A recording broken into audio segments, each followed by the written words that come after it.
출발 새아침.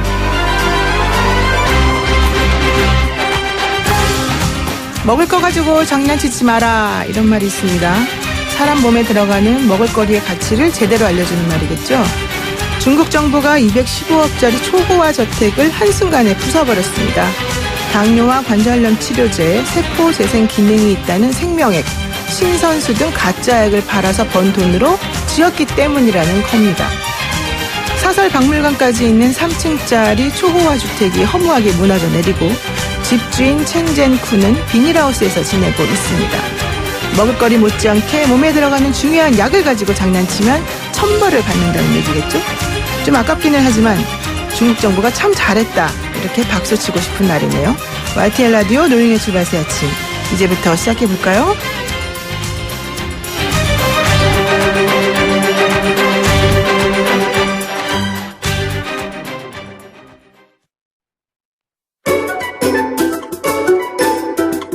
출근길 뉴스 정리해주는 친구 뉴스벗.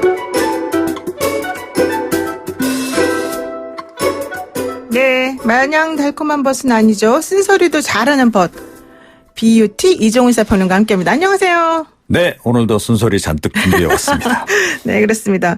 근데 뜬금없이 모병제 논란이 뜨겁네요. 네, 더불어민주당 민주연구원이 어제 2025년부터 징집 인원이 부족해지면서 현행 징병제를 유지할 수 없다, 이러면서 단계적 모병제를 제안하는 보고서를 내놨습니다. 네네. 더불어민주당 청소년기획단 위원인 장경태 전국 청년위원장도 청년대학생위원회는 모병제를 지지하는 입장이라서 총선기획단에서 공약으로 다룰 생각이다, 라고 또 언급을 했습니다. 네. 반면에 이인영 원내대표는 정리 안 된 얘기이고 공식적으로 얘기한 것은 없다고 선을 그었고, 그런데 정의당은 환영한다, 국민토론회를 거쳐 공론화 과정을 밟자라고 또 더 적극적으로 나왔어요. 네. 정경두 국방장관은 검토한 게 없다, 국민적 합의를 전제로 장기적 관점에서 준비해야 한다라고 이인영 원내대표하고 조금 기조가 같은 듯, 이런 느낌이 좀 들고요. 네. 자유한국당은 총선 포퓰리즘이다 라고 비판을 했습니다. 네. But 모병자가 되면 재벌가 아들들이 군대를 갈까요? 국회의원 아들들은 어떨까요? 혹시 그들에게 합법적인 병역 면탈의 길을 열어주는 건 아닐까요? 모병제 국가 미국에서도 부유층보다는 서민층에서 군 입대 비율이 높지 않나요? 라고 하는 의문이 좀 들지 않습니까? 근데 꼭 국회의원 아들이나 뭐 부유층 아들이 꼭 군대를 가야지 됩니까? 모병제는 원래 그런 게 아니잖아요. 모병제 개념을 생각해 본다면. 그렇게 볼 수도 있겠으나. 네. 네. 우리나라에서는 아시다시피. 근데 저는 그런 것보다도 이제 그 분단 국가가 우리나라가 지금 세계적으로 유일하고, 지금 이제 왜 갑작스럽게 이 시기에 이런 얘기를 꺼내느냐 하는 것이 조금 저희가 있어 보여서 그 부분이 조금 부적절하지 않나, 이런 생각을 사실 했거든요.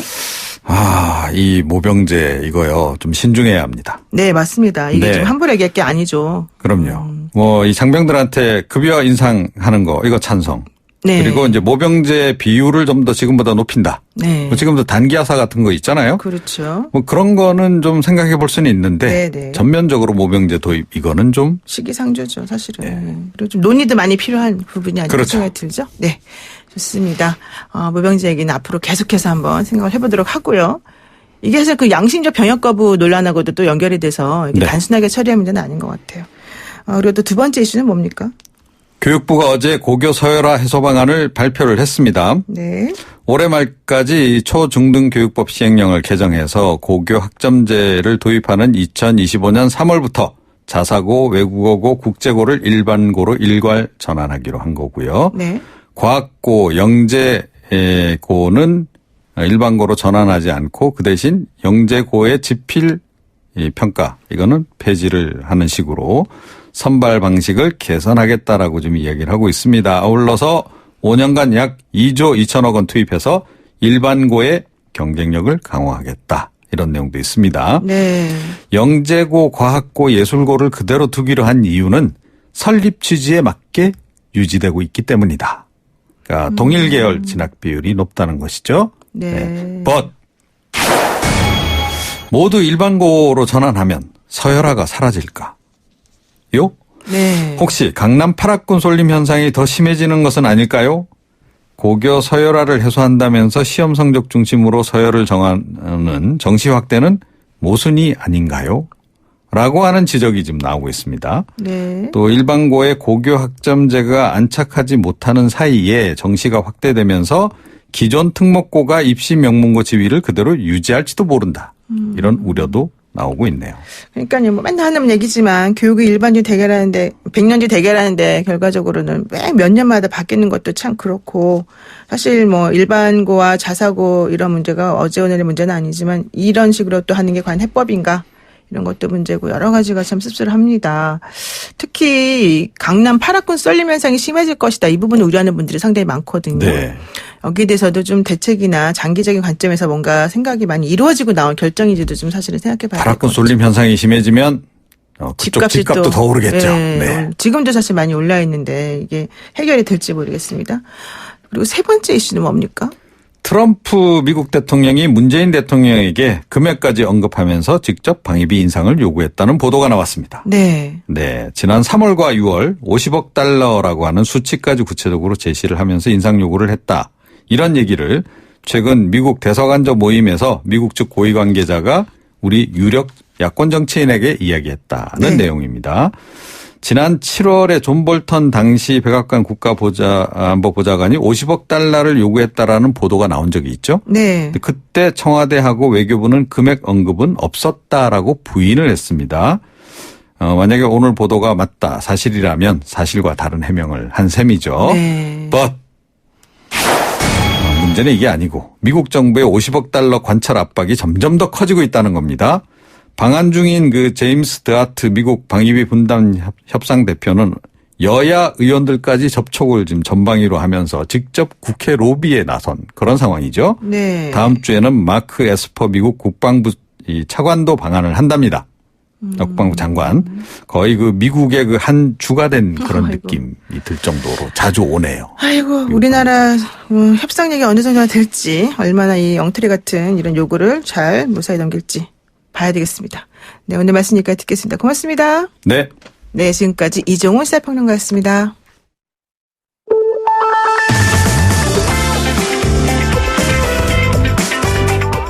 영희와 함께하는 슬기로운 출근길 노영희의 출발 새 아침은 청취자 여러분과 함께 만들어갑니다. 짧은 문자 50원, 긴 문자 100원에 유료 문자 샵 0945 우물정 0945로 문자 보내주시거나 유튜브 보이는 라디오 댓글창 YTN 라디오 어플리케이션 예스를 통해 여러분의 목소리를 들려주세요. FM 94.5MHz YTN 라디오 노영희의 출발 새 아침 잠시 후 계속됩니다.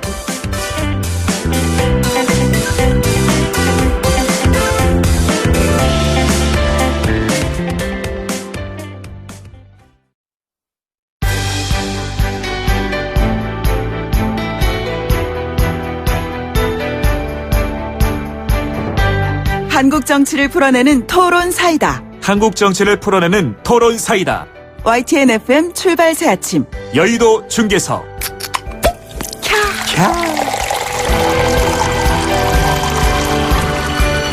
네, 금요일에 만나는 분들입니다. 한국 정치를 풀어내는 토론 사이다. 여의도 중계석 시간. 두 분이 스튜디오 들어오시니까 막 환해지고요. 아주 스튜디오 분위기가 좋아지고 있습니다. 여의도 정치 상황도 명쾌하게 풀어주실 것 같으니까 우리 한번 잘 귀를 쫑긋 세우고 얘기를 한번 나눠보겠습니다. 더불어민주당의 강병원 의원 나오셨고요. 안녕하세요. 예, 안녕하세요. 네, 자유한국당의 백승주 의원 함께 하십니다. 이렇게 네. 했었어야 되는데. 네.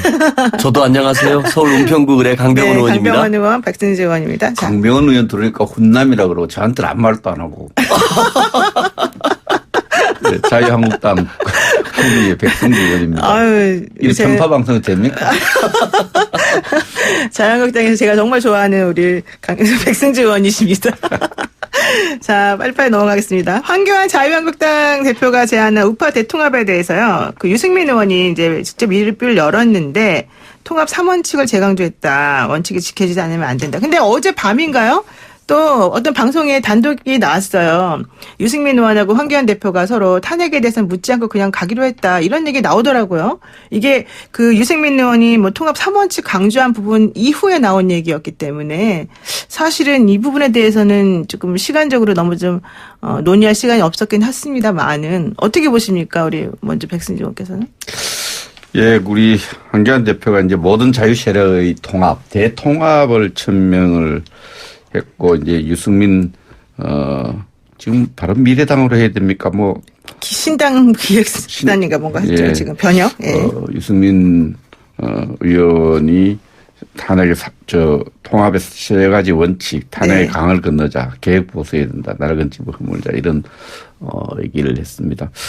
저는 이 정치적 통합, 정당 간의 통합이 어떤 성공하려면, 얼마나 추진하는 주체들의 간절함의 어떤 공통분모가 만들어지느냐. 네. 이런 부분인데, 우리 보수 정치 세력의 위기에 처해인데 위기에 대해서 지도자들이 얼마나 목숨을 내놓고 간절함을 갖고 할 수 있느냐의 문제입니다. 그래서 좀 입장차가 있는 것 같아요. 우리 황교안 대표는 대통합을 지금 추진하고 있죠. 네. 대통합을 추진하고 있는데 모든 자유 세력의 통합을 어떻게 보면 문재인 정부에 반대하는 정치 세력의 어떤 통합, 반문 빅텐트라 이렇게 표현되고 있는데 유승민 의원의 어떤 입장들을 보면은 탄핵에 대해서 약간의 그 색깔을 분명히 하고 있는 이런 부분이 있습니다. 그러나 이 성사 여부는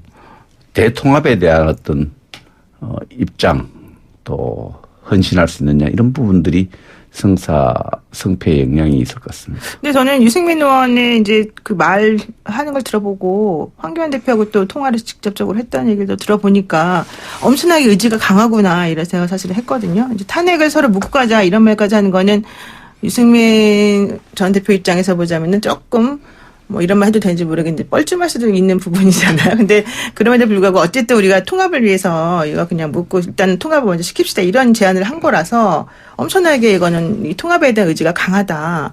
이거 아니었습니까?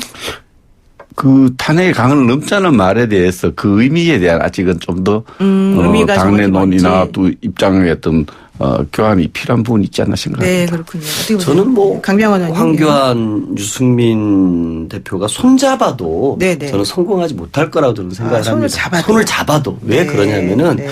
이 정당의 통합이라는 것은 어떤 뚜렷한 가치와 정책 이런 걸 가지고 뭉쳐야지 그렇죠. 뭔가를 반대하기 위해서 뭉친다라고 하는 것이 얼마나 힘이 있을까 싶어요. 저는 그런 의미에서 이렇게 미래지향적인 통합이 아닌 야합이란 표현이 더 어울리지 않을까. 야합이다? 예, 저는 오히려? 그렇게 생각을 합니다. 네. 그리고 유승민 대표에게 굉장히 큰 실망을 우리 국민들은 하게 될 겁니다. 아, 왜요? 유승민 대표가 그나마 우리 국민들 속에서 보수 쪽 인사임에도 불구하고 실망을 받았던 이유는 이 탄핵 찬성파와 반대파와 같이 할 수 없다면서 당을 깨고 나왔던 분 아닙니까? 그렇죠. 그러면서 뭔가 이 헌법적 가치를 지켜야 되고 국민적인 어떤 그 큰 대의에 동참을 했기 때문에 네. 우리 국민들이 그럼에도 네. 보수 쪽 인사임에도 불구하고 개혁적 보수라고 불러주는 거 아니겠습니까? 네. 그런데 이런 사안을 다 덮고 간다?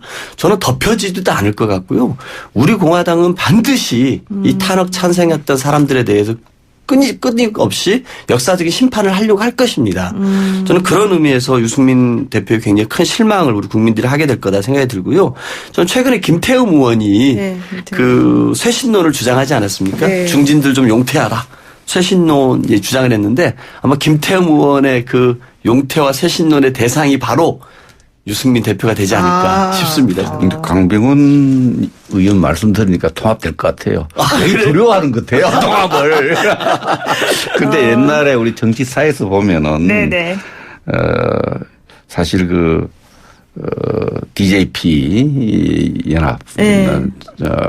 김종필, 김대중 전 대통령과의 정치 연합 또 1990년에 민자당이라 그러죠. 그 당시에 그 12.12를 이끌어서 정부를 출범시킨 민주정의당과 또 거기에 최고의 피해 세력 신민주공화당 김종필 또 통일민주당 김영삼에 이렇게 합당이 있었습니다. 네.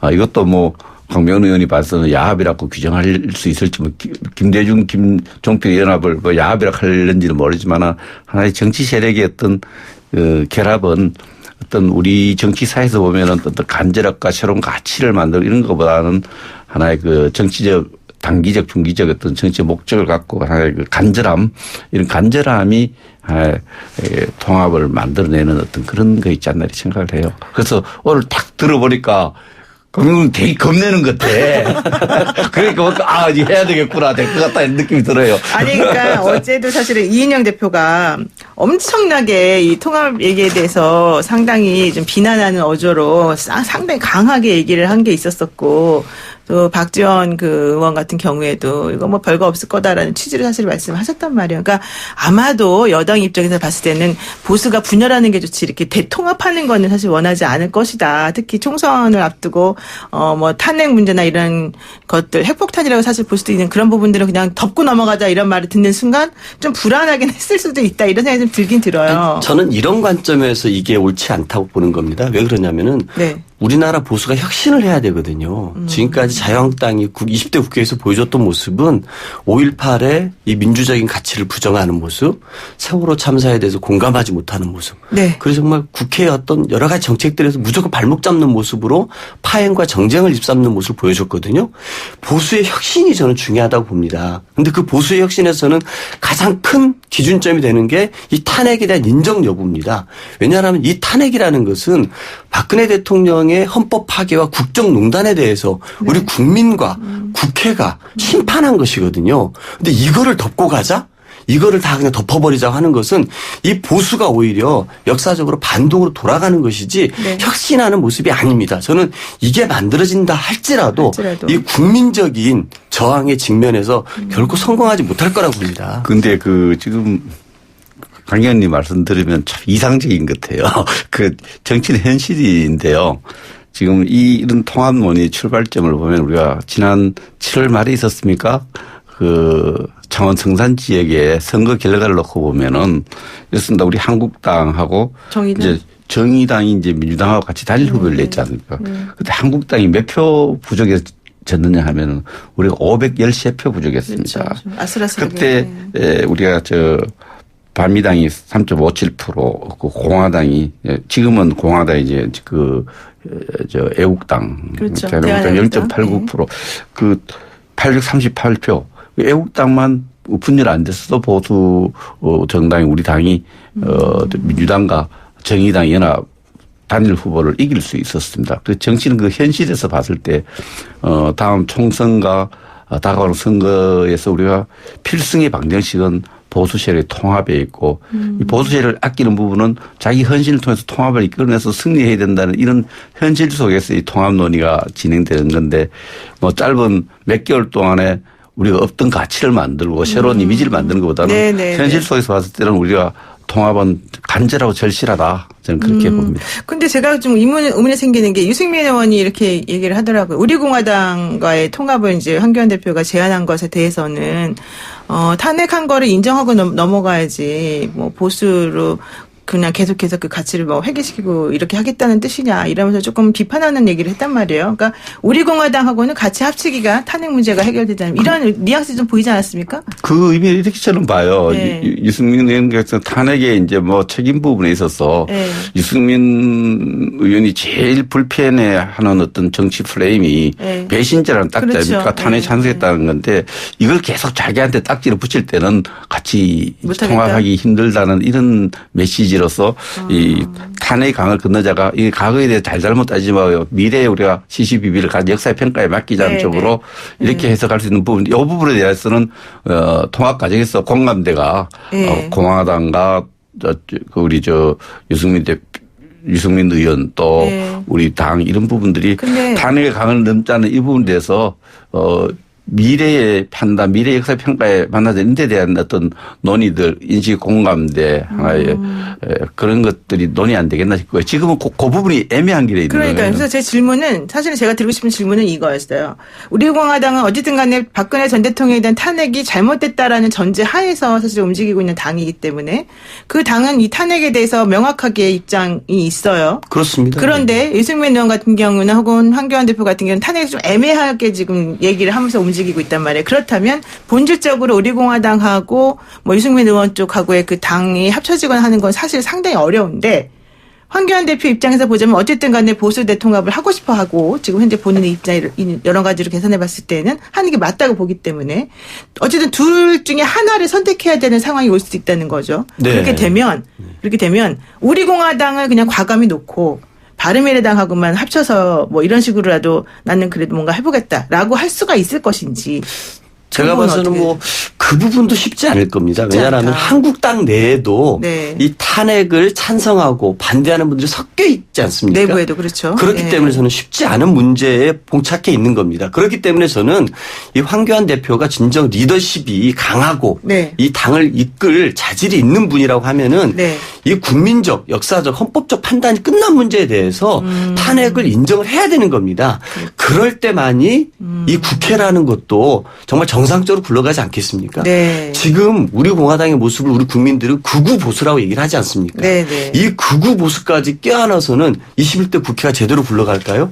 이 헌법적 판단, 국회에서 3분의 2가 찬성해서 현직 대통령을 탄핵을 한 겁니다. 네, 네. 우리 국민들 모두가 이거를 간절히 원해서 촛불을 들고 나왔고요. 네, 네. 이것도 인정하지 않는 정당이 어떻게 국회 내에서 국민의 민심을 받아서 각종 개혁 과제들을 추진할 수 있겠습니까? 이런 통합이 우리 정치사에 무슨 도움이 되겠습니까? 저는 그런 의미에서 이거는 국민들께 크나큰 죄를 짓는 오히려 신뢰가 되는 일이다. 그럼요. 그렇기 때문에 제가 야합이라고 부른 거고요. 이런 무책임의 정치입니다. 이런 것들이. 네. 이런 것들 때문에 이 정치 환멸을 우리 국민들이 느끼는 것이 아닐까 저는 생각합니다. 저는 통합될 것 같아. 당연히 저렇게 통합을 두려워하는 거 보면은. 그런데 우리 공화당, 저도 탄핵을 반대했고, 명확히 반대했고, 지금 또 그 부분에 대한 생각을 갖고 있습니다만, 공화당도 의회 지금 원내 구성 정당으로서 저희들이 판단할 때는 모든 자유 세력의 중요한 일원이다 이렇게 생각하고요. 그게 상당한 국민들이 지지를 하고 있는 부분도 있기 때문에 저는 황교안 대표가 지금 추진하는 통합의 큰 그림, 네. 호랑이를 그리고 용을 그리는 그 그림 속에 이 요소로서 바른미래당도 우리 당도 들어가고 바른미래당도 들어가고 공화당도 들어가고 또 우리 당을 지지하는 여러 가지 시민단체들 이런 단체들이 같이 대통합의 하나에 들어가는데 지금 시작 단계에서 네네. 니는 저 어느 세력은 되고 어느 세력은 안 되고 이런 거는 통합을 좀 싫어하는 사람들, 두려워하는 사람들이 자꾸 되겠나 이렇게 하겠는데 오늘 보니까 될 것 같아요. 네, 좋습니다. 그러니까 일단 여기서 1부 잠깐 마치고 2부에서 뵐 건데요. 일단 요점은 그거네요.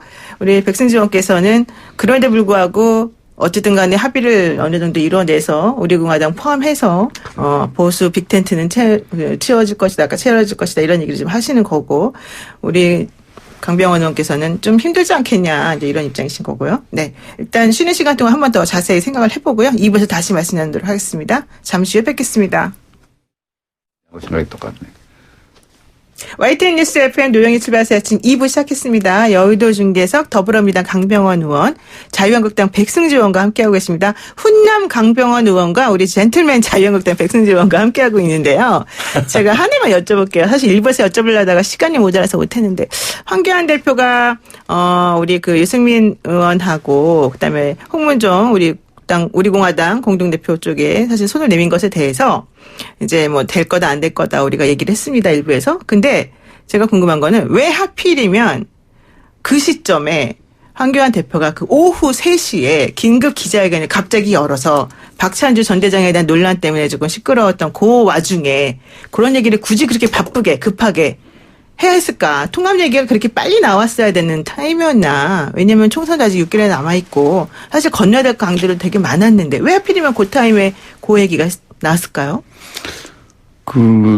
저도 그 안보국방 분야 조언을 위해서 한교안 대표를 좀 비교적 자주 친하십니까? 의견을 나눌 수, 예. 왜냐하면 안보국방 제2정조위원장이고 북핵특위 하도 북한이 미사일 자주 쏘니까 그때마다 만나면 다른 정치적인 얘기를 북한 미사일 때문에 당 대표하고 만날 기회가 많아졌습니다. 네, 오히려 친해졌군요. 네. 이제 그 가장 그 중요한 것은 이 준비 구상은 조금 전에 말씀드렸지만 창원 보궐선거였습니다. 그것을 정치 대비하고 나서 한교안 대표 꼭 승리로 만들고 싶어 거의 상주하다시피 했거든요.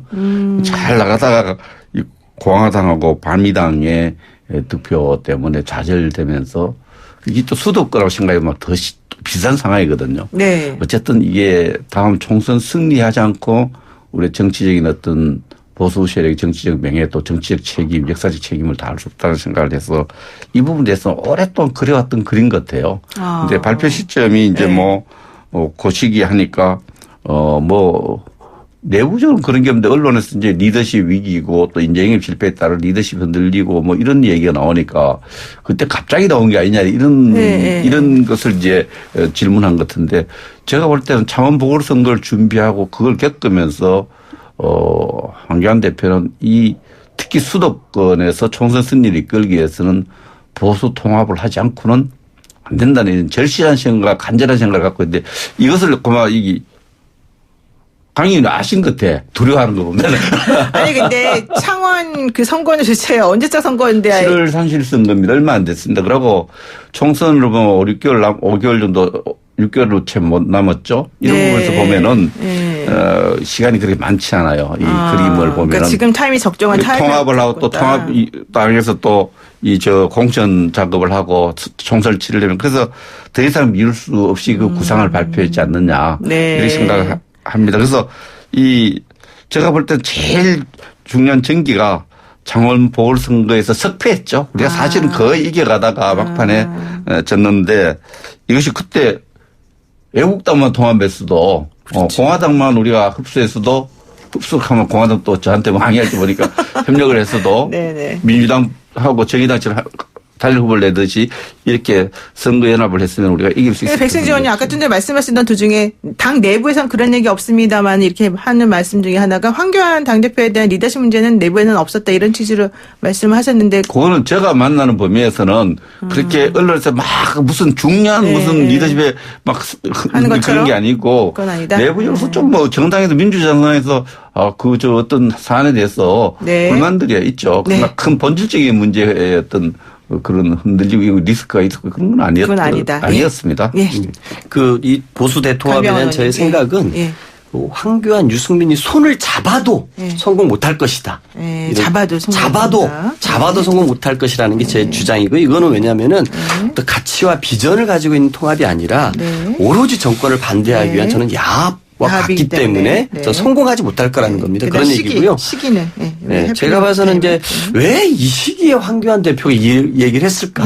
당시에 황교안 대표가 처해 있었던 상황이 이 황교안 대표 리더십에 대해서 굉장히 그 저항들이 셌던 상황입니다. 왜냐하면은 이 총선 경쟁의 첫 단추는 인재 영입이거든요. 그 첫 단추로 데려왔던 사람이 박찬주 대장이었는데 이분이 정말 육군 대장까지 하셨습니다만 갑질 대장으로 국민들에게는 더 유명한 분입니다. 갑질에 있어서는 별이 4개, 5개 이것도 모자랄 뿐이에요.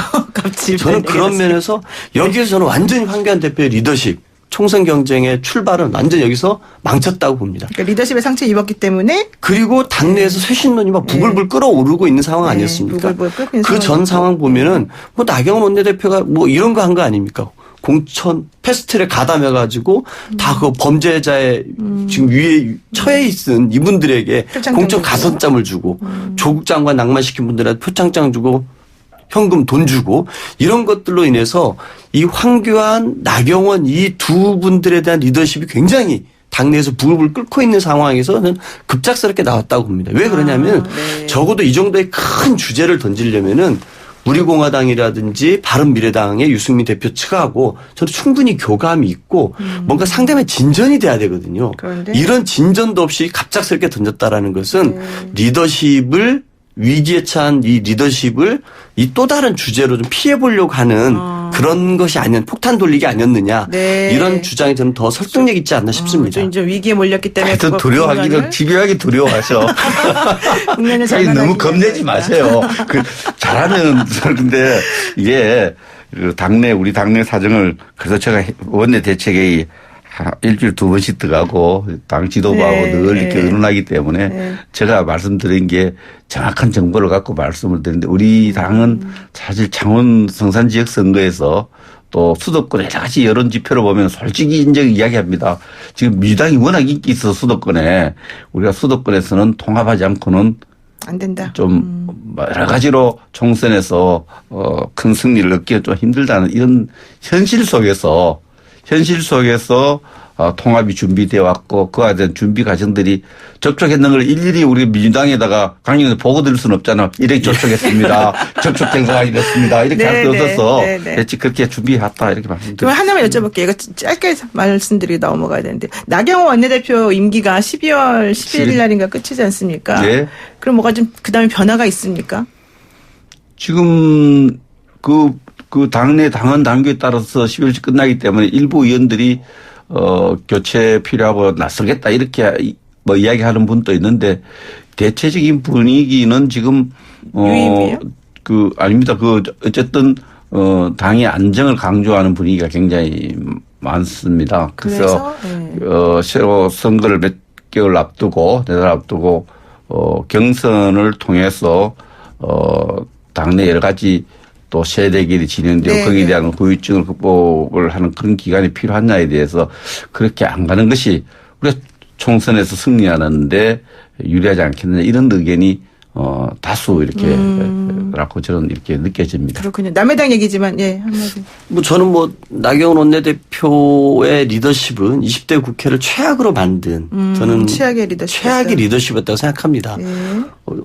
요 며칠 전만 해도 그 11월 1일 날 운영위에서 강기정 수석의 좀 잘못된 부분이 있었습니다. 그 자리에서 이렇게 사과를 했어요. 근데 네. 이거를 또 질질질 끌어와 가지고 국회를 다 올수도 시켜버렸거든요. 네. 뭐 하나만 잡으면은 국회 파행, 네, 보이콧, 네. 뭐 릴레이 단식 농성 우리 기억하지 않습니까? 얼마나 전 국민이 비웃었습니까? 저는 20대 국회를 최악으로 국회를 만든 대표적인 잘못된 리더십이 나경원 원내대표 리더십이라 생각하고 그렇기 때문에. 이거는 제가 응원해 드릴게요. 좀 바꿔주세요. 원내대표 좀 바꿔주시고 제가 봐서는 네. 한국당이 수도권에서 네. 위기감을 많이 느낀다고 생각하지 않습니까? 이거는 저 보수 야합으로서는 돌파할 수 있는 문제가 아닙니다. 네. 이 국민들이 원하는 개혁 과제들에 대해서 한국당이 과감하게 동참하고 먼저 치고 나갈 때 그나마 성공 가능성을 높일 수 있지 이렇게 태극기 부대까지 다 뭉쳐가지고 한다고 해서 국민들이 찍어주지 않는다고 생각합니다. 네. 우리 당 원내대표의 그 덕담을 했으니까 저도 민주당 원내대표의 덕담 좀 해야 안 되겠습니까? 그런데 20대 국회에서 민주당이 가장 큰 위기를 갖고 온 사건이 조국 장관을 제청하고 또 임명하고 그보다 더 최악은 민주당 원내 지도부가 그것을 적극 변호했던 겁니다. 네. 그러면 이 그렇군요. 상황에서 조국 장관이 이렇게 된 상황에서 민주당의 당대표, 원내대표, 청와대 누구도 거기에 대한 책임을 지고 용퇴하지 않았어요. 저는 그런 측면에서 민주당의 이인영 대표도 최고의 무책임, 최악의 무책임 원내대표라고 덕담을 해드리고 덕담이 싶습니다. 아닌데 왜. 좋습니다. 제가 사실 이제. 나경원 원내대표한테 이미 줄 서 계신 거 아닙니까? 자, 이제 마지막 질문 사실 모병제 찬성하시냐 이거 뜬금없는 모병제 얘기 이거 여쭤보려고 그랬는데 시간이 딱 정말 20초씩밖에 안 남았어요. 모병제 찬성하시는지 하나만 여쭤보고 정리할게요. 일단 그 전에 5075 쓰시는 분께서 고향에 뿌리를 든 강병원 의원이 은평구를 대표해서 열일하시는 모습 항상 응원합니다. 2020년 총선에서도 파이팅 하시고 고향 은평에 큰 힘이 되주세요 이렇게 말씀하셨고요. 유튜브를 통해서 이명숙님께서는요. 젠틀맨 우리 백승주 의원이 힘내십시오. 화이팅입니다. 국민들 조금 힘듭니다. 이렇게 말씀하셨습니다. 자 20초씩 자 모병제 찬성 반대 지금 저희가 51분 30초까지 맞춰야 돼요. 예. 제가 봐서는 그 현실로 다가온 게 인구 절벽입니다. 그렇죠. 그리고 이제 네. 미래의 우리 전쟁의 모습, 군대의 모습을 생각해 보면은 로봇, 무인기 등이 등장하는 게 미래의 모습일 것 같아요. 네. 숫자를 가지고 사는 게 국방은 아닌 것 같고요. 저는 이렇게 모병제에 대해서 진지한 고민들을 우리 국민적인 공감대를 형성해 가는 게 필요하지 않나 싶습니다. 고민해봐야 된다. 예. 그 국민들이 모병제 잘 모르는 분도 계실 수 있는데요. 이것은 이제 군에 가고 싶으면 가고 그분들한테 적절한 월급을 줘서 군에 가고 싶은 사람이 월급을 받으면서 군대 생활하게 네네, 하자. 그렇죠. 신성한 병력 의무 이거 좀 이런 말 없애고 군에 가고 싶은 사람 가자 이러니까 국민들이 생각하죠. 그럼 재벌 아들들, 국회의원 아들들, 백승주 아들은 군에 가겠나 이런 걱정을 해요. 네. 지금 안보 여건에서 언젠가는 우리가 논의해야 될 주제지만은 지금 적절하지 않은 것 같고요. 특히 이런 중요한 국가 근간을 흔드는 헌법상에 나오는 병력 의무 조항을 총선에서 좀 승리하려고 선거 공학적으로 정치 공학적으로 접근할 문제는 아니다. 네, 그렇군요. 좀 부적절해 지금은 보인다. 예. 논의 시기도 그렇고 논의 네. 내용도 지금은 네. 언젠간 장기과제로 연구돼야 되겠지만 지금은 네. 매우 아니다. 예. 좀 너무 중요한 문제를 정치 공학적으로 풀려고 한다. 네, 저는 고맙습니다. 부적절하다고 네, 생각합니다. 고맙습니다. 지금까지 더불어민주당 강병원 의원, 자유한국당 백승주 의원이었습니다. 네. 네, 감사합니다. 감사합니다. 노영의 출발 새 아침 8시 10분에 돌아오겠습니다.